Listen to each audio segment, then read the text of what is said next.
titulamos Los paraguas bajo el techo, del inocuo al contraproducente. La metáfora, voy a leer, la metáfora alude a los paraguas como la protección de derechos, las acciones de información o construcción de conocimiento, la resistencia y la lucha, que pueden tornarse inocuos respecto a los fenómenos que dicen transformar o resultan contraproducentes, creando nuevos conflictos y daños. En esta jornada buscamos establecer un diálogo abierto de algunas inquietudes y preguntas que nos hemos hecho un conjunto de personas que hemos trabajado ya un par de meses en esta jornada. Y bueno, en un primer momento tendremos dos presentaciones. Por un lado, la de la maestra Carolina Huerta, doctora Carolina Huerta, y posteriormente la intervención del doctor Raúl. Y bueno, no los voy a presentar, no voy a hacer esa lectura larguísima sobre sus credenciales, mejor prefiero que ustedes se presenten como gusten. Posterior a la presentación de Caro y de Raúl, se abrirá un espacio de diálogo sobre las intervenciones que tengan, sobre lo que les mueva, y vendrá una sesión de preguntas y respuestas. Algunos compañeros tenemos por allá unas libretitas con plumas, les vamos a pasar la libretita con pluma para si quieren enunciarlo en el papel y se las pasamos a los ponentes. Posterior a esto haremos un cambio de mesa y participaremos María, Gaby Castro y si nos da tiempo su servidor. Y pasamos a un break, un descanso, un receso para que podamos tomar alimentos, y volvemos aproximadamente a las 3 de la tarde a abrir el conversatorio y problematizar a partir de unos nudos que tenemos por ahí preparados para la conversación. Atrás hay agua, hay mucho calor, entonces es bueno hidratarse, y además si pensamos mejor si nos hidratamos. Hay vasitos, hay un plumón por si quieren ponerle su nombre, y sirve a la vez como personalizador. Yo me llamo Luis Jiménez. Y bueno, pues bienvenidas y bienvenidos, y iniciamos. Gracias.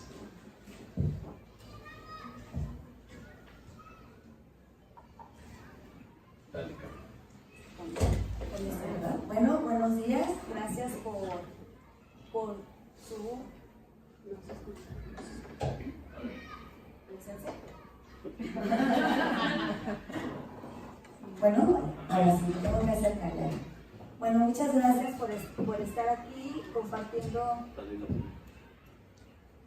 compartiendo con nosotros estas reflexiones que surgieron a partir de las experiencias que hemos vivido, a veces de manera directa y otras veces de manera indirecta. Agradezco la oportunidad de venir a presentar mi experiencia, porque aparte de que es muy grato compartir y que las personas sepan que a todos nos pueden pasar este tipo de acciones, también es como un tipo de sanación psicológica y emocional. Mi caso, platicándolo con el maestro Luis y con el doctor Raúl, surge a partir de que estaba estudiando el doctorado y mi asesor tuvo como ciertas actitudes de acoso, por lo cual yo ya con la tesis terminada tuve que salir.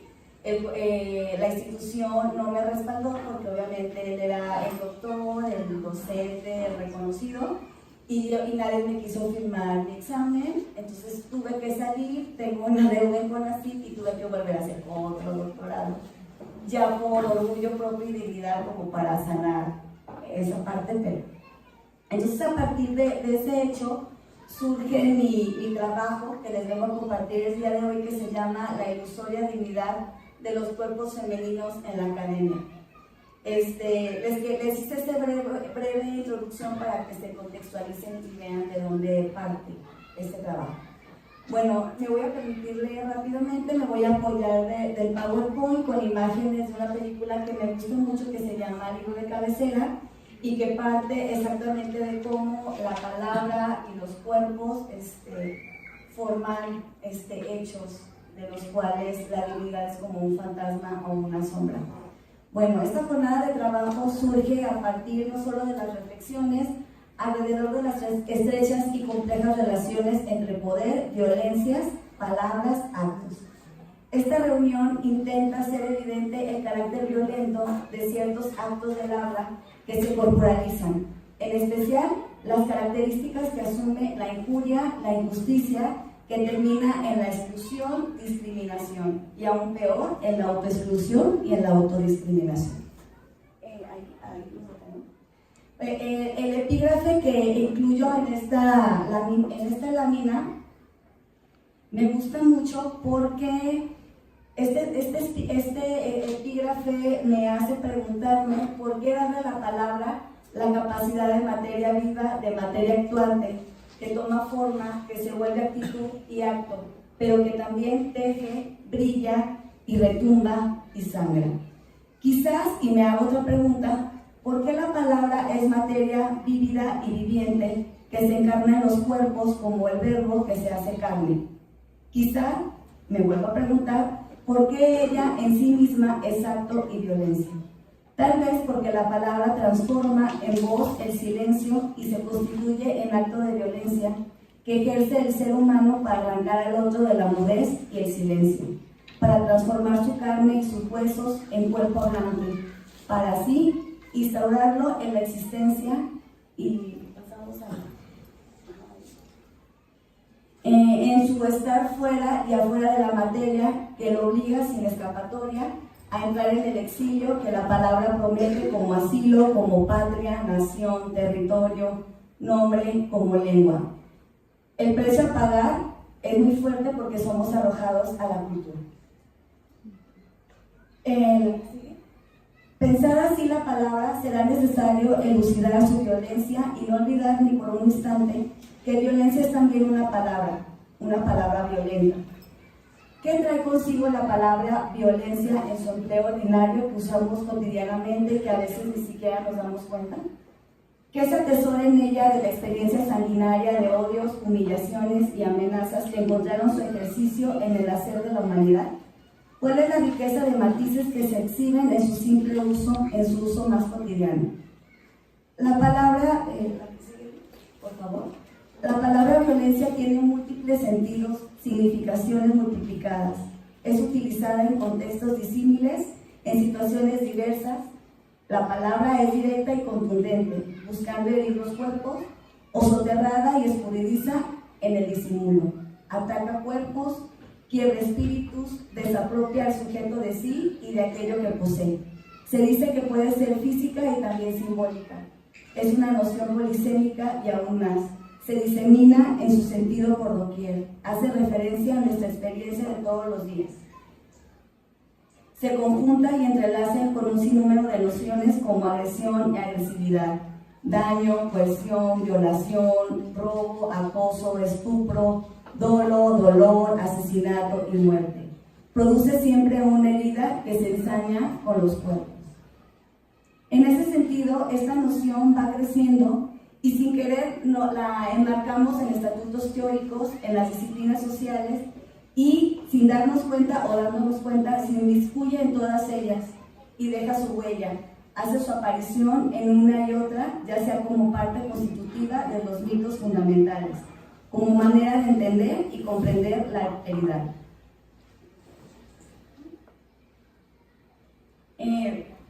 La palabra, de alguna manera, asimila, niega, excluye, recluye y extermina. Aparece como elemento constituyente del aparato psíquico bajo la forma del barrido, de corte o de castración. La violencia aparece como una constante en la historia, como principio y fin, y también como continuidad y hacer, si bien constante, posee su propia historia, toma formas singulares y específicas, se objetiviza de maneras diferentes. La violencia entonces es histórica, asume en cada sociedad y en cada tiempo su papel, su calidad y su género. Se desliza en trabajos reflexivos de casi todos los teóricos de lo social. Toma formas diferentes, alcanza dimensiones por momentos insospechadas, adquiere su presencia en el uso de la técnica, de la comunicación y también en el arte. Está presente no solo en los actos y en la palabra, sino también en la imagen como fundamento del erotismo, se hace el lenguaje del sexo y del juego amoroso. La que sigue, por favor. También se le fusiona y confunde con el poder. Sin embargo, hay algo que la distingue de este, en el sentido dado por Michel Foucault a este término. Desde esta perspectiva, el poder es una relación de fuerzas, el modo, la forma de la acción de unos sobre otros, es decir, la acción de unos sobre las acciones de los otros, sean estas acciones presentes, eventuales, futuras o constantes. El poder es el ejercicio de uno sobre las acciones de los otros y por ende no solo reprime, sino también seduce, facilita, dificulta, amplía, limita y por supuesto también prohíbe. Si bien la prohibición no es en su forma más importante y ni siquiera la más privilegiada. Es en este tipo de relación cuando se puede hacer uso, la que sigue por favor, de la violencia, pero cuando la violencia hace su aparición, la relación con el poder se desvanece. Encuentra en la violencia su propio límite. Deja de ser una relación de poder para transformarse en coacción. En la relación de poder se incluye un elemento muy importante, que es la libertad. Y en palabras de Foucault, el poder se ejerce únicamente sobre sujetos libres y solo en la medida en que son libres, sujetos individuales o colectivos enfrentados con un campo de posibilidades, es donde pueden tener lugar diversas conductas, diversas acciones y diversos comportamientos. Ahí donde las determinaciones están saturadas, no hay relación de poder. La esclavitud no es una relación de poder cuando el hombre está encadenado. En este caso se trata de una relación física de coacción. La relación de poder impone un juego, a veces ni siquiera nos damos cuenta, en donde los posibles involucrados muchas veces la hacen obvia porque están como dentro de la violencia y no se dan cuenta. La libertad es por lo tanto una condición de la existencia del poder. Sin esta su ejercicio no opera, ya que requiere siempre y en todo momento del otro polo de la relación. Por favor. Por consiguiente, para que haya ejercicio de poder, ha de existir el reconocimiento del otro, el otro en toda su capacidad de resistir al imperio de su fuerza, el otro entonces como un posible. En estos casos como el que hoy expongo, en donde el cuerpo femenino, siguiendo a Foucault, quien ejemplifica esos estados en las relaciones de poder, tiene escasa o nula movilidad. Bueno, un ratito para que lo alcancen aquí. En que se van permanentemente disimétricas con una imagen de libertad muy limitado por medio de la estructura social tradicional como es la academia. En el ejercicio del poder recae sobre el hombre, en tanto que la capacidad de respuesta de la mujer es mínima y escasa. Aunque puede realizar la mujer una serie de actos tales como estudiar, trabajar, publicar, escribir, resistirse a tener relaciones sexuales, es sin embargo la mujer que padece un estado de dominación. Sus astucias no alcanzan la eficiencia necesaria para invertir la situación. Las relaciones de poder son siempre juegos estratégicos entre libertades, en que unos intentan determinar las conductas de los otros y estos responden, no dejándose determinar o buscando terminar a su vez las conductas de los otros. Es un juego y es una tensión constante. Es dentro de esta constante tensión que se encuentra la dignidad y dentro de la dignidad o dentro de esta violencia académica, la dignidad es como un fantasma, un susurro, una sombra que apenas se deja ver entre los que participan en el juego de poder. ¿Cómo, de qué manera la palabra se transforma en ejercicio de poder y se desliza hacia constituirse como un acto violento que aniquila la dignidad tanto del que ejerce como del que la resiste? No podemos olvidar que la palabra carga en sí misma el poder de nominar, de darle al sujeto un nombre por el cual es conocido y reconocido, y en él se recuerda y se memoriza a sí mismo. El acto del habla obliga para que el sujeto se constituya, se instaure en el orden de la cultura y con el nombre que se le sea otorgado, en el cual se reconoce y se es reconocido, es capaz de hacer realizable su singularidad. En este acto, la palabra adquiere toda su fuerza. Al ser llamado por un nombre, se inicia la posibilidad de su existencia social. En este caso puede ser doctor, maestro o su nombre de vida. El lenguaje sostiene al cuerpo y lo convierte en cuerpo hablante. En todo acto del habla, en el hablar y ser hablados, siempre hay una apuesta del juego del cuerpo. Exacto, y al serlo dice más o dice diferentes cosas que los cuerpos y las conciencias quieren decir. Así, el acto que la palabra realiza nunca es totalmente comprensible. El acto del habla se encarga en el cuerpo, el verbo se hace carne y el cuerpo redobla el acto en el momento del habla. Y me pregunto, ¿dónde quedaron las divinidades? Muchísimas gracias.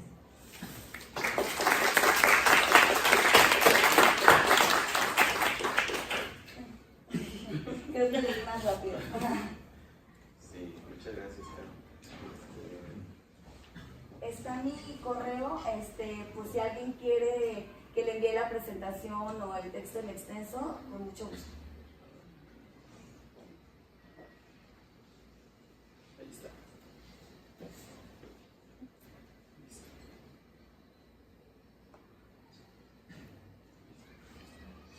Ahorita lo ponemos. Okay. Sí. Entonces, pasamos a la presentación de Raúl. Mira.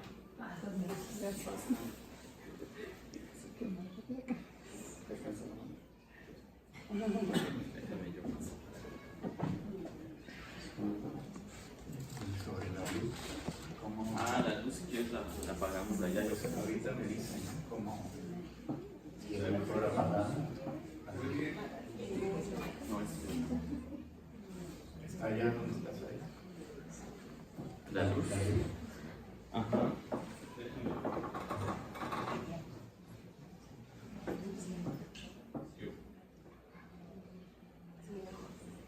Sí. Sí.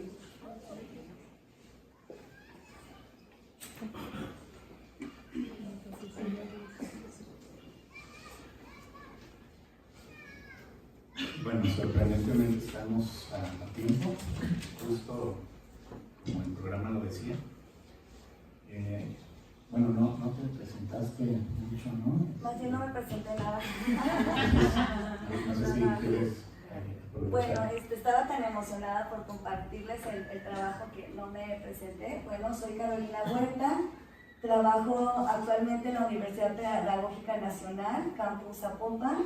Aquí están mis chicas solidarias, como siempre, las solidaridades femeninas.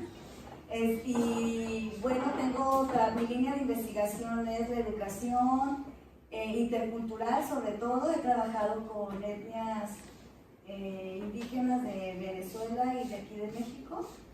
Y esta es la primera vez que autorreflexiono sobre mi condición de académica, de estudiante, de mujer, que viví una cierta situación que en su momento me presionó, me dio coraje, me violentó, como decía lo que les expuse.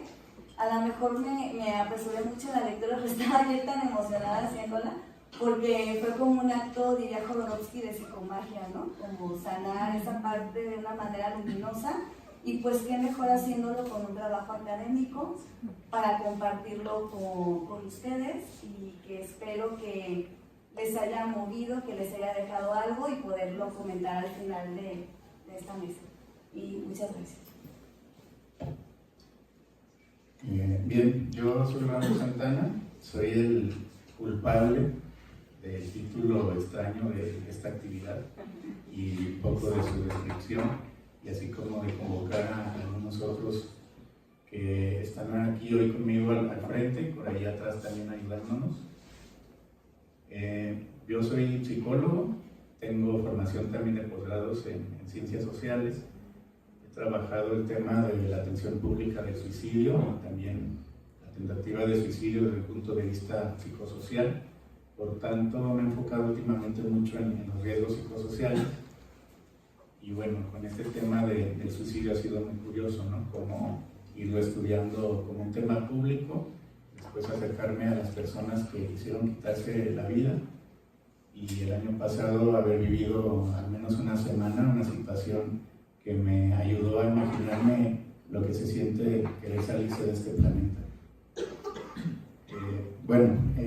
Habrá una plenaria al final donde haremos otra participación y quizá haya más espacio para hablar de la parte testimonial, el motivo de esta jornada, pero voy a ocupar ahora el tiempo para la ponencia que preparé para ustedes, que está en un formato como de platicarles algo que yo he venido pensando y que he encontrado otras personas, obviamente, que lo trabajan mejor, y quiero platicarles lo que yo encontré, ¿no? Entonces, es sobre el papel de los psicólogos en los conflictos, especialmente cuando se les llama a dar su punto de vista o su trabajo sirve para tomar decisiones en conflictos o en procesos de mediación o jurídicos.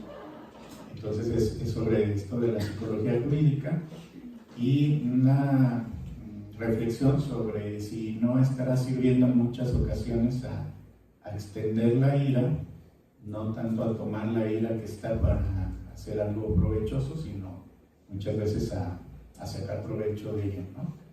Bueno, les voy a leer el resumen, que es lo más claro que hay, y ya después les voy a platicar algunas cosas que encontré de manera un poco sueltas, y habrá tiempo para platicar.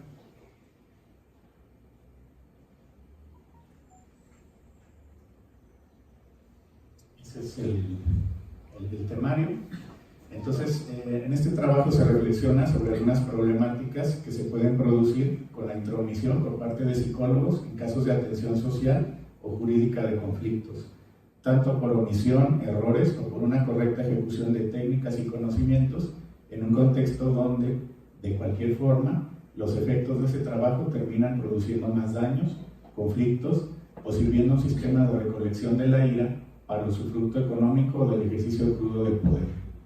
Esta oleada, que pertenece al último grito de la moda por dedicarse a lo forense, se encuentra muchas veces al margen de la construcción real de una socialización donde la convivencia vuelva a ser posible.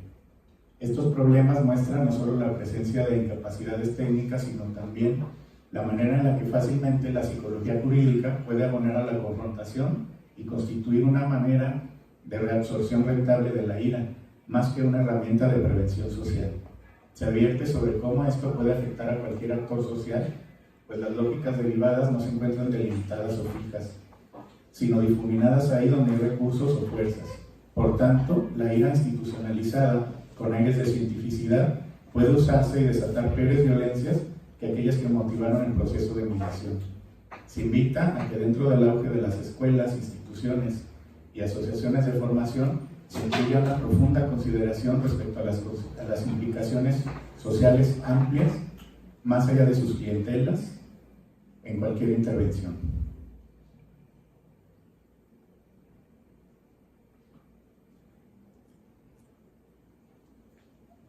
Y bueno, inicio con una cita de Ronald Lane, que espero ya por ahí de lunes poderles compartir el texto bien ordenado, con las referencias y una redacción completa.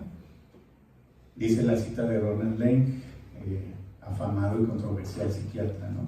Hay gran cantidad de dolor en la vida y tal vez el único dolor que se puede evitar es el que proviene de tratar de evitar el dolor. Bueno, la primera parte es sobre la psicología jurídica y qué es esto, definiciones y dónde se va a insertar en el México actual de nosotros, y la segunda sobre esto de la ira. Entonces la primera parte, el primer subtema se llama psicología jurídica, mediación, auxilio a la justicia y prevención, o psicología wannabe policial.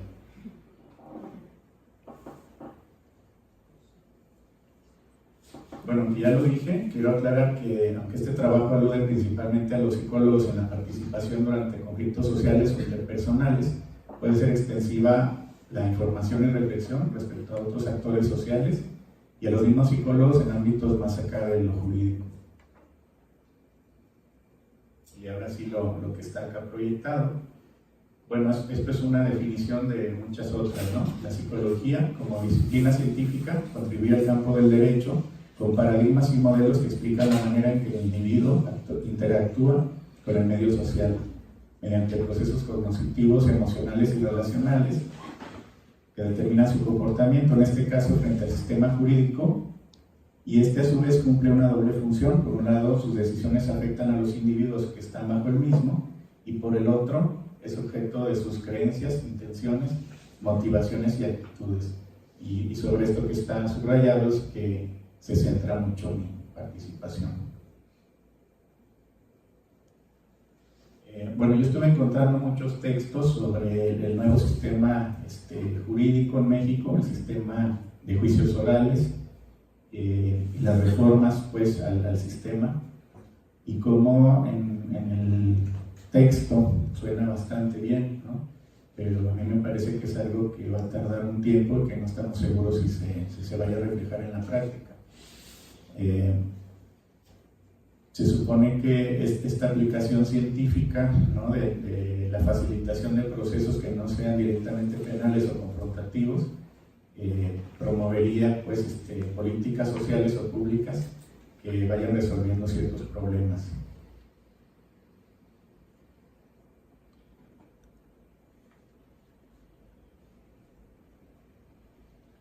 En realidad hay muchísimos temas que la psicología jurídica puede abordar, muchas facetas en las que puede intervenir, pero tomando en cuenta la jornada del día de hoy y el enfoque que tiene esta jornada, es decir, hacer un análisis de ciertas formas de mediación que acaban siendo contraproducentes, quise platicarles algo que encontré, y es que hay a nivel, al menos habla hispana, un modelo que ha sido pues, también criticado, pero es muy importante, sobre la detección de testimonios falsos y la comprobación de la huella del daño psicológico.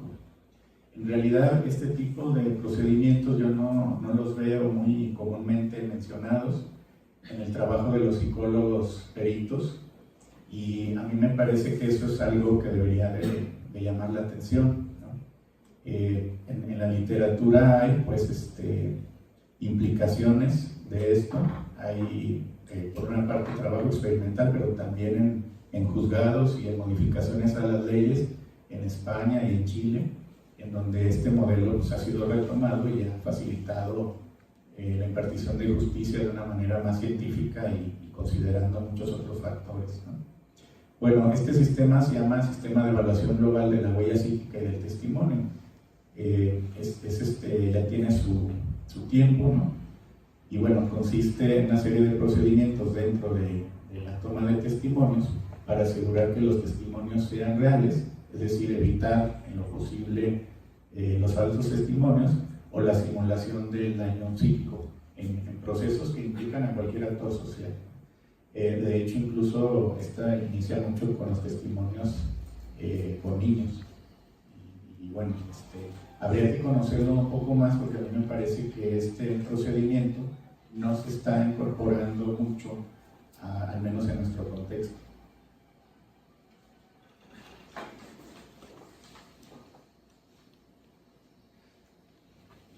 Y bueno, yo lo que hago es invitarlos a conocerlo, ¿no? a profundizar un poco más en esto, a saber qué existe y a considerar estas implicaciones de si se incorpora o no en ciertos procedimientos.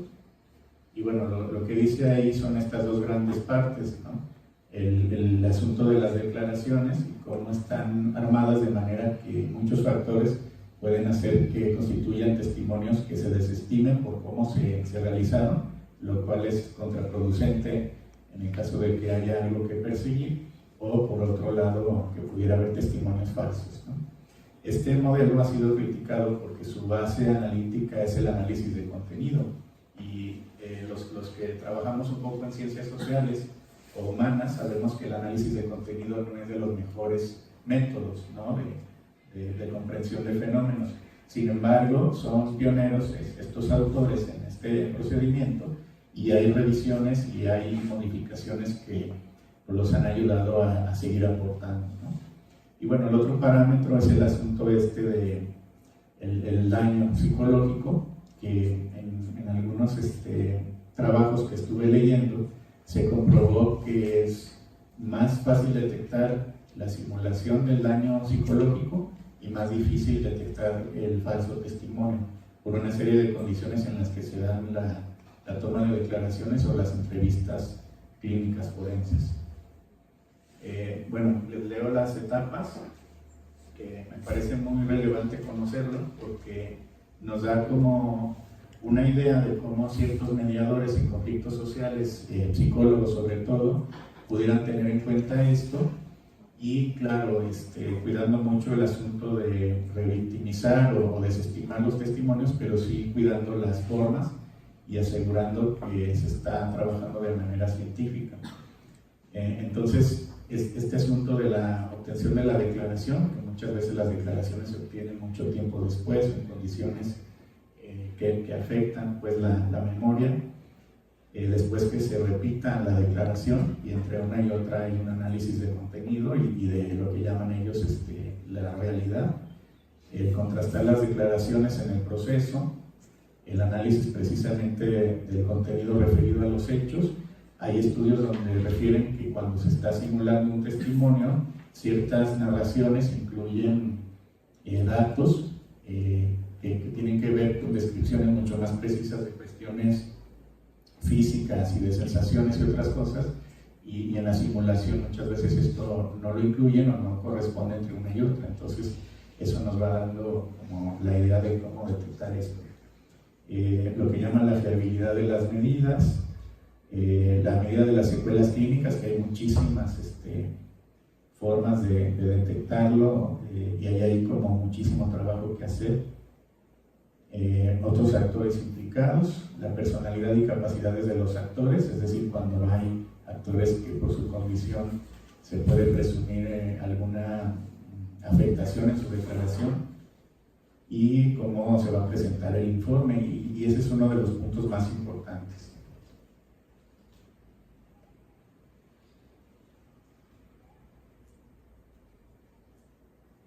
Bueno, antes de comentar esto que está ahí proyectado, también les platico entonces que en estas publicaciones se ha comprobado que ningún método es infalible para detectar testimonios falsos.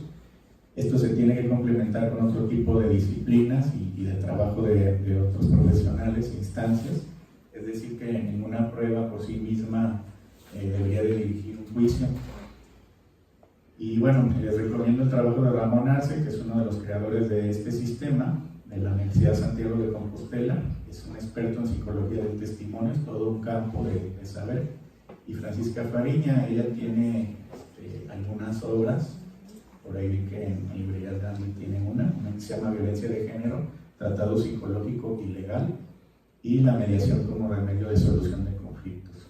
Es decir, que son autores que llevan tiempo trabajando esto y es todo un campo muy interesante en el que ellos mismos se han dado cuenta que muchas veces su trabajo ha acabado siendo usado para afectar o no con los resultados deseados, y ellos mismos hacen siempre una revisión. Es muy interesante todo lo que hay por ahí. Bueno, así de pasada les platico que hay otra cuestión que se llama el error de Otelo, que es donde las declaraciones pueden ser afectadas por las emociones y obrar o operar en los dos sentidos, es decir, que alguna persona que sea víctima por la manera de declarar o su estado emocional sea desestimada su declaración por ese mismo estado, se llama el error de Otelo, o que haya declaraciones que se tomen por verdaderas en ciertos contextos y que no las sean. El experto en esto y quien ha desarrollado el trabajo se llama Lorenzo Higueras, y bueno, por ahí también está un modelo de control de fuentes de credibilidad y del testimonio y su afectación por la carga emocional. Bueno, ahora sí pasaría acercándome ya al tema de la ira. Finalmente, un perito psicólogo puede ser un técnico que aporte conocimiento y que exprese algún tipo de evaluación de alguna o más personas. Sin embargo, en la formación de psicólogos, en las escuelas de peritos y de criminólogos, se suele incluir una formación filosófica, ética y deontológica. El problema es que muchas veces no se va a reflejar en la práctica, tanto por discapacidad, flojera o porque pasaron de noche esa materia, o porque el mismo sistema no incluye esta reflexión. Es decir, que entra en un sistema en donde es letra muerta lo que se dice sobre la reparación del daño, sobre la mediación, etc. Y lo que ocurre muchas veces es que esto acaba sirviendo pues para ganarle a alguien, ¿no? Alguien que es contratado para demostrar que la otra persona en el conflicto tiene algún tipo de patología o peligrosidad, y bueno, eso simplemente es usado para ganar en un juicio, y no lo que yo considero que es el establecer la verdad y la paz, que sería el fin último de la justicia, ¿no? Entonces, bueno, reflexionar sobre a quién se está defendiendo y para qué, y considerar precisamente que la psicología social puede ser un aporte a la ciencia pericial, pero de manera más amplia. Es decir, que los conocimientos son mucho más amplios y no solamente los peritales psicológicos deberían operar ahí, sino todo el conocimiento amplio clínico, psicosocial, para considerar de qué lado está jugando un psicólogo en un conflicto. Y bueno, de manera simple, ¿qué es lo que ocurre cuando hay una confrontación y los psicólogos están del lado de alguien? Lo cierto es que el sufrimiento del victimario parece compensar el sufrimiento previo de las víctimas, quienes suelen regocijarse al enterarse de las penas que aquel está pasando o habrá de pasar. El problema es que muchas veces estos llamados victimarios son personas que un momento antes convivían, ¿no? con quien los está luego confrontando. Y bueno, esto es una de las cuestiones en donde habría que pensar si vale la pena o no esta intervención de psicólogos. Les recomiendo, como ahí en el evento y en otras comunicaciones de esta actividad, el libro que se llama El perjuicio y el ideal, de Paul Abandazón, hacia una clínica social del trauma. Ahí habla cómo ciertas personas se van a subir a la ola de los movimientos sociales o asumirse como víctimas de una manera gozante, digamos, no muy saludable.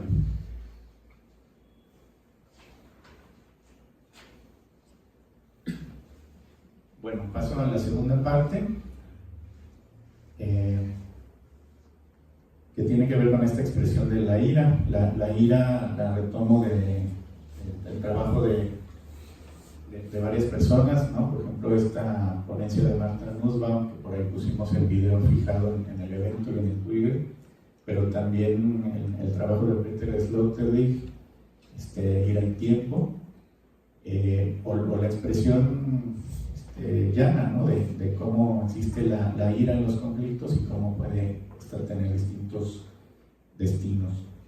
Puse estas imágenes de este ilustrador español y bueno, me parece que es el paradigma de lo que estoy planteando, cómo una situación empeora por la mediación de alguien y llega a ser algo ridículo o grotesco cuando ese que interviene muchas veces se plantea como, o se autodenomina el indicado para ello, ¿no? Y vamos a ver varias plantillas de él, que creo que esto que se siente al verlas es un poco lo que yo trataba de transmitir.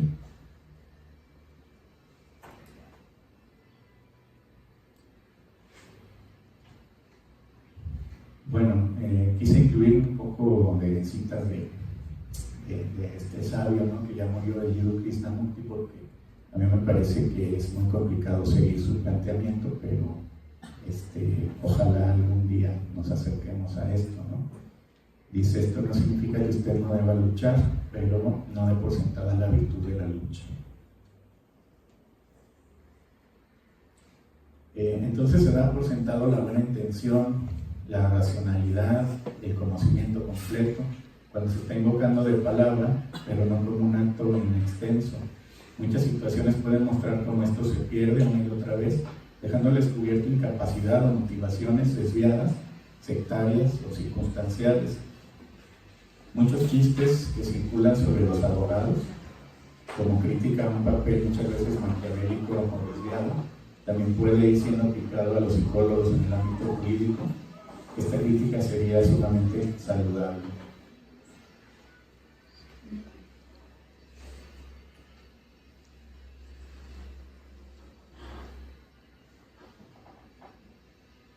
Y bueno, lo que trato también aquí de plantear es que hay instancias, hay grupos, hay personas que están recogiendo la ira constantemente y que es como un fenómeno secundario producido en este tipo de conflictos sociales, y es lo que ahora quisiéramos hacer evidente, pues, ¿no?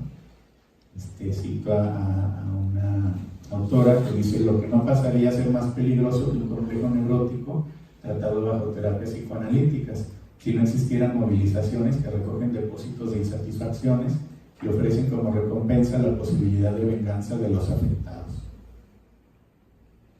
Y bueno, yo creo que esto es un asunto de este entorno de la postpolítica en la que vivimos, donde la palabra de los sujetos en los conflictos ha perdido el carácter de testimonio en sentido amplio para ser reinterpretada, escudriñada y reelaborada dentro de los procedimientos que los aparatos informativos, procesales y penales echan a andar. Y bueno, este es el esquema también en general, ¿no?, de lo que puede ocurrir con este trabajo de los psicólogos en el tema jurídico, que la ciencia seduce en lugar de la comprensión, es decir, como si la ciencia fuera una verdad general, absoluta e inamovible, lo cual sabemos que no es así, y su modalidad de técnica, que acaba siendo mucho menos reflexiva, con verdades dogmáticas, a veces ciega y automática.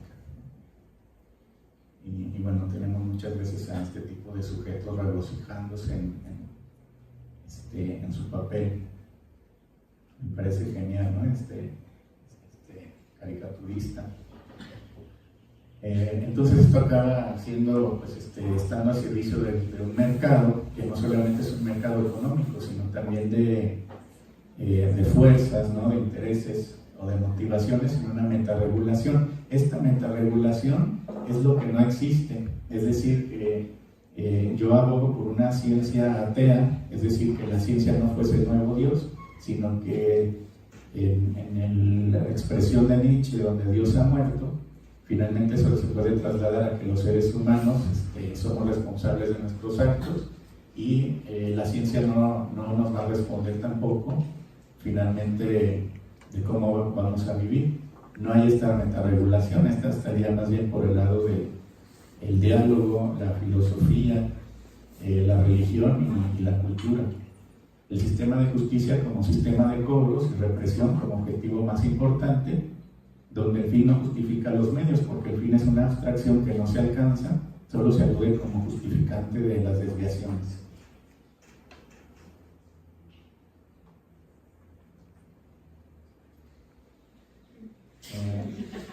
Bueno, todo esto que se llama la justicia terapéutica o transicional, que se viene planteando en el nuevo sistema de justicia en México, donde se trata de evitar la confrontación, el gasto, el desgaste y como las rupturas, me parece que queda impedido con una intromisión de los psicólogos y otros peritos que estarían jugando más bien para el conflicto, para y por el conflicto.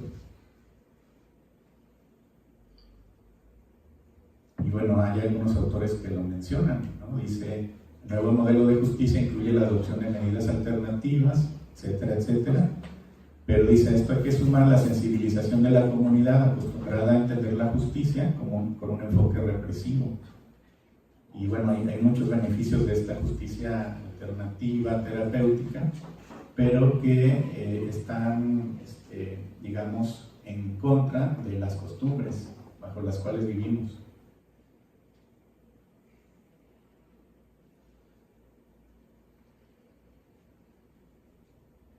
Yo escribo algo sobre eso, ¿no? El nuevo planteamiento de justicia en México es a la letra magnífico, pero incompatible de momento con el estilo cultural e institucionalmente arraigado de meter abogado, mandar a hacer pruebas psicológicas dentro de los juicios y finalmente estar peleando algo. lo cual me parece como muy gringo, ¿no? Lo de demandar para todo eso, puesto que toda salida alternativa o no penal implica posiblemente que haya menos cobros económicos, menos ganancias secundarias y menos aplicación de la ira guardada. Esto no se entiende ni se desea por parte de quienes viven de eso, o fundan su quehacer y prestigio en el retomar la ira de sus clientes.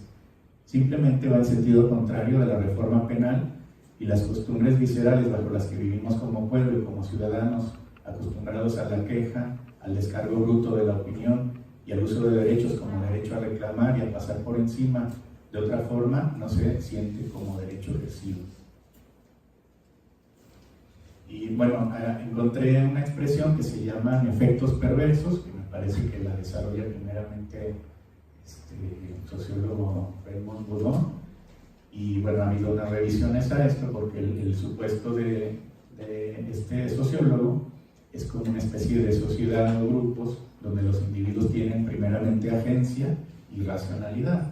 Y los revisores a esto pues apuntan a que no necesariamente esos elementos están presentes en las luchas sociales. Los efectos perversos entonces son acciones sociales cuyas consecuencias no están incluidas en las metas de las personas y provocan algún tipo de perjuicio a actores o sistemas, que tiene mucho que ver con esta jornada. Yo les decía a mis compañeros pues que encontré el concepto, ¿no?, de la jornada, son efectos perversos de acciones sociales.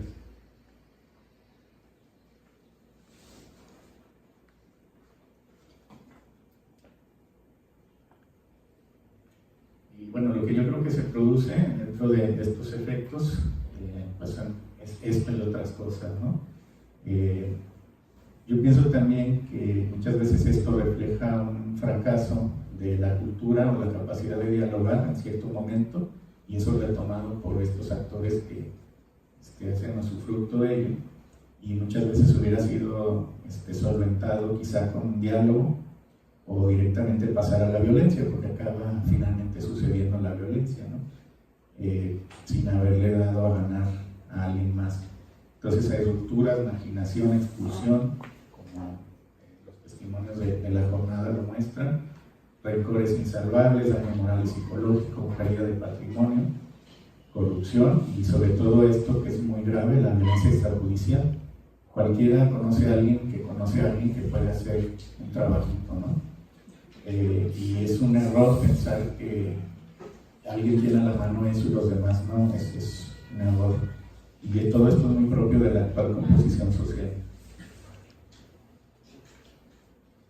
Y bueno, ahí están otras láminas donde está un poco borroso, pero creo que representa precisamente esto, donde hay una situación adversa, pero quien interviene o la manera de intervenir acaba empeorándolo muchas veces de maneras ridículas, grotescas o muy salvajes, ¿no?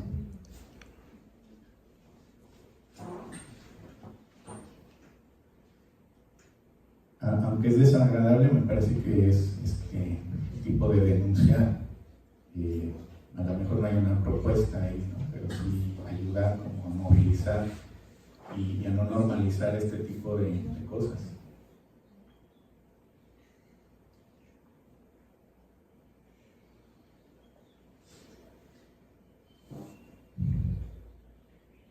Bueno, sería genial seguir platicando sobre esta cuestión de la ira, los efectos perversos, ¿no? Y algo que yo ubico como una posible propuesta está en la obra de Paul Feyerabend, que es en su última etapa. Parecería que él solamente critica a sus adversarios, pero encontré unos escritos donde van resaltando cuál es su propuesta y no es solamente como una anarquía en términos de no querer saber, sino que hay una propuesta de la pluralidad epistémica en donde se van a incorporar otro tipo de saberes a la práctica científica social. Y bueno, esto creo que es muy relevante porque si retomamos la capacidad de dialogar los conflictos en comunidad o de manera interpersonal antes de que crezcan, quizás se evitarían muchas cosas, ¿no? Por tanto, habría que pensar en esta práctica científica al servicio de las personas y no al revés. Es decir, que los significantes de la ley o del saber sea cual sea, no pasen por encima de las personas, porque acaba siendo una aberración y acaba siendo una forma de fanatismo científico religioso que quizás sustituya a los fanatismos religiosos de antaño, ¿no? Justo aquí hablaron de la ciencia como religión hace unas semanas en este mismo lugar, los filósofos, y me parece que es muy atinado considerar esto. También pensar que lo radical no está en las acciones, ¿no?, sino en los resultados. Eso es algo que decía Gerardo Fernández Noroña en una asamblea de Morena, donde pues, muchos miembros incluso de ese grupo criticaban el que no se hubiera accionado violentamente, ¿no?, cuando hubo fraude electoral. Y bueno, él dice que lo radical no está en las acciones, sino en los resultados. Y si acá los resultados en esta participación de mediadores o peritos acaban siendo contraproducentes o más violentos, pues habría que pensar en otras formas, ¿no? Bueno, ya para terminar, si se enfoca el problema en un tema de capacitación legal o normativa, así como el de las certificaciones, sin comprender el ámbito sociohistórico de su papel, se mantiene el problema no resuelto, del peso o el uso de la prueba. El psicólogo en el ámbito jurídico y social, como un actor que encarna por una parte el peso de la ciencia y la ley por otra, puede estar realizando un trabajo sucio sin advertirlo, enfocado en un uso dogmático o por encargo de técnicas y formularios, trabajo sucio económico, sádico o sectario y arbitrario. Por tanto, no se debe dar por hecho que el psicólogo en el ámbito jurídico está exento de los dilemas y riesgos en los que están de manera común e histórica los abogados, solo por pretender hacer una labor objetiva en cuanto a procedimientos. Y finalmente, en relación a la jornada donde se inserta este trabajo llamada Los paraguas bajo el techo, de lo inocuo a lo contraproducente, reiterar que la fuerza de la convicción o las ganas de cambiar el mundo o cientificidad de un elemento dentro de un conflicto social o interpersonal no lo es todo en la construcción de la justicia y la convivencia, puesto que toda convicción y creencia, todo argumento está acompañado de intencionalidad, consciente o no, la cual acaba dando forma y uso a las intervenciones profesionales e institucionales, con el riesgo siempre presente de prestarse a los reflujos de la ira. Es lo que preocupa cuando un psicólogo anuncia, con bombo y platillo, que se está formando en el ámbito forense o de los derechos humanos, lo que corren los ojos. Algo salió mal en el proceso y habría que preguntar, ¿no sería más sencillo tomar un cuchillo? Cito a Peter Sloterdijk, dice: nada sabemos del llamado ser humano mientras nada sepamos del saber. Tampoco se consigue nada con el hecho de que varios seres humanos se reconozcan rápidamente como iguales entre sí, pues con ello no se llega más que a alianzas entre ignorantes que se celebran como diálogo, entre comillas. La huida a la intersubjetividad no conduce más que a la confusión común. Gracias.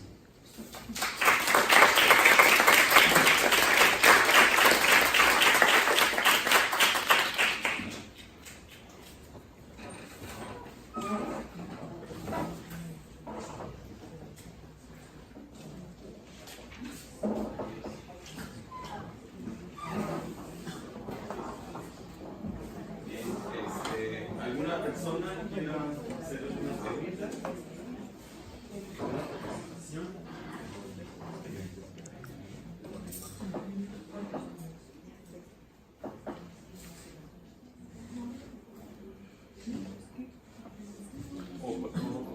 Pues así ¿Hacemos que abierta? sí.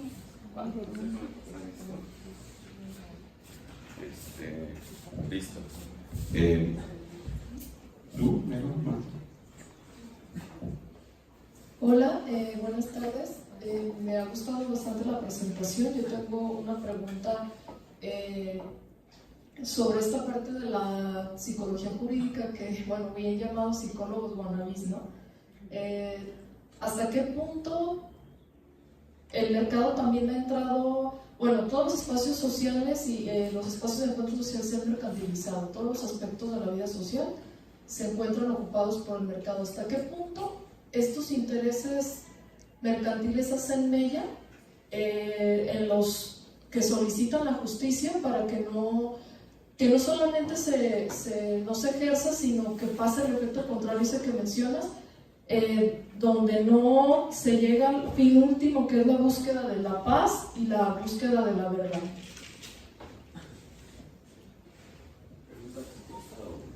Parte de 3 intervenciones. ¿Alguien, si quieres, Raúl, cómo ves? ¿Pregunta respuesta? Sí, Va. sí se sigue escuchando. Sí.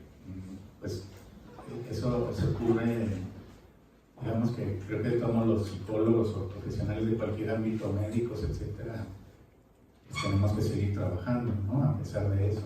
Pero sí es lo que queríamos resaltar acá, que ese es un factor que puede desviar pues, el fin del trabajo.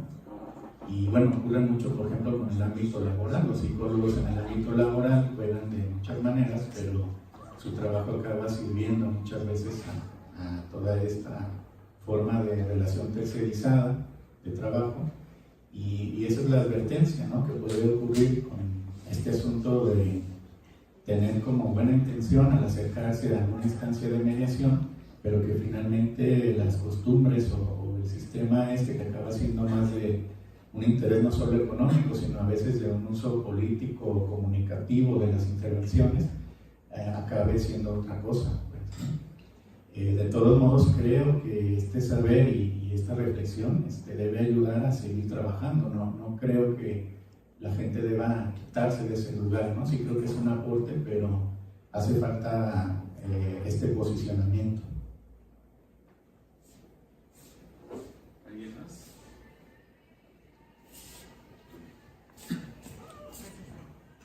Hola, mi pregunta es para Carol. ¿De dónde sacaste la fuerza para salir de esto que te pasó? El evento, me imagino que duró mucho tiempo. ¿Y qué recursos nos pudieras compartir para los que hemos vivido situaciones similares a la tuya? ¿Y cómo, ¿y cómo reconstruyes o recuperas tu dignidad?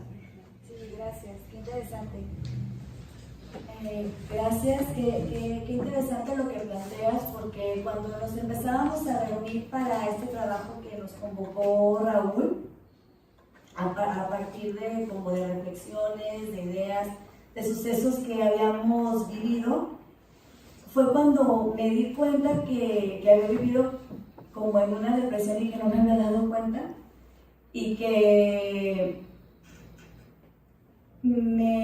cuando hablaba con ellos sobre cómo íbamos a plantear esta jornada, los objetivos, las ideas, las mesas, fue cuando como yo ir verbalizando. Por eso este trabajo que presenté se enfoca mucho en la palabra y en el cuerpo, porque es hasta que no lo verbalizas te das cuenta que ya pasó por tu cuerpo y que está ahí.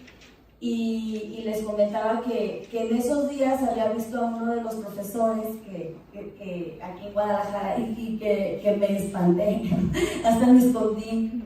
Entonces dije, todavía no ha pasado, ¿no? Entonces, pues poco a poco, lo que sí decidí es que no iba a demandar, que no me iba a ir a las cuestiones como legales.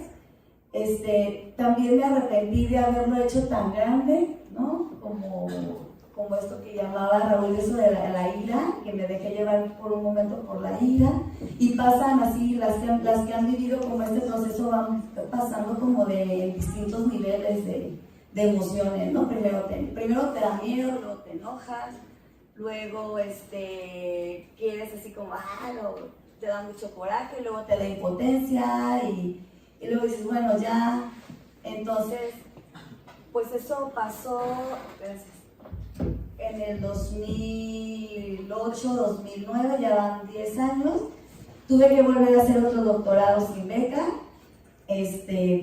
pero que también lo agradecí porque era un tema ya que no me recordaba eso, como un volver a empezar. Y fue cuando me di cuenta que detrás de muchos grados académicos hay acciones, ¿no?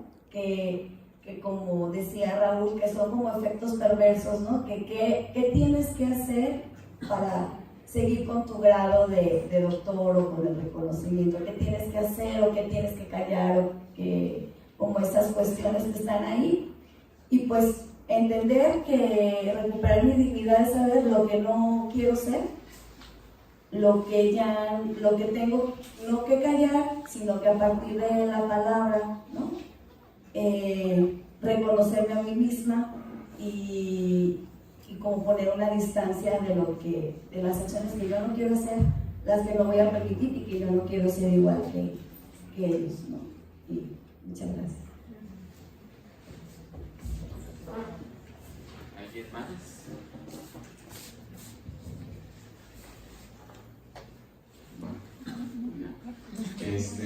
Muchas gracias. ¿Hacemos turnos? Ah, claro. Bueno, esta sí es como para ambos. ¿Dónde creen que está la frontera entre decir yo soy víctima de una injusticia real, como le pasó a usted, doctora, y decir tampoco hay que pues caer en esta parte como de la ira? O sea, ¿dónde está esa frontera entre que soy víctima de una injusticia, pero también donde no tengo que ejercer pues la ira, digamos, nada más por ganar al que me afectó? ¿Qué pasa con esa delgada línea, no?